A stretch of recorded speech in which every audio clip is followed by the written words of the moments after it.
അപ്പോൾ നമുക്ക് ഇന്ന് വന്നിരിക്കുന്നത് ഒരു പത്മിനി റീസ്റ്റോൾ ചെയ്യുന്നതിന് അതിന്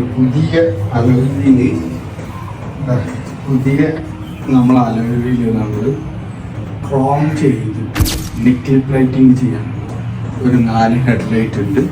നമുക്ക് ഇതിന് ആഫ്റ്റർ ബിഫോർ നമുക്ക് ഇതിന് ശേഷം നോക്കാം. ഓക്കെ,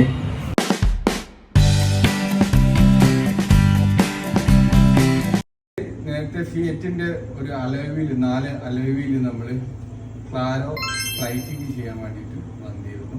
അത് നമ്മൾ ചെയ്ത് കഴിഞ്ഞു. അപ്പോൾ അതിൻ്റെ വീഡിയോ ബാലൻസ് നമ്മൾ കാണിക്കാതെ തന്നിരുന്നു. ഇതാണ് അതിൻ്റെ ഫിനിഷിങ്. നമ്മളെ കാണും മിറർ ഫിനിഷിങ്ങിലേക്ക് നമുക്ക് അതിനെ പ്ലൈറ്റിംഗ് ചെയ്ത് എടുത്തിട്ടുണ്ട്. ഇതേപോലെ ഇനി ആർക്കെങ്കിലും ഗോൾഡിലേക്കോ സിൽവറിലേക്കോ അല്ല മറ്റേത് കളറിലേക്കും ഈ ഒരു ഫിനിഷിങ്ങിലേക്കും നമ്മൾ പ്ലൈറ്റിംഗ് ചെയ്യണമെങ്കിൽ റിയൽ ക്ലാറുമായിട്ട് ബന്ധപ്പെടാം. താഴെ കൊടുക്കുന്ന നമ്പറിൽ ബന്ധപ്പെടാവുന്നതാണ്. ഇതാണ് നമ്മൾ 4 വീൽസ് നമ്മൾ ചെയ്തിരിക്കുന്നത്.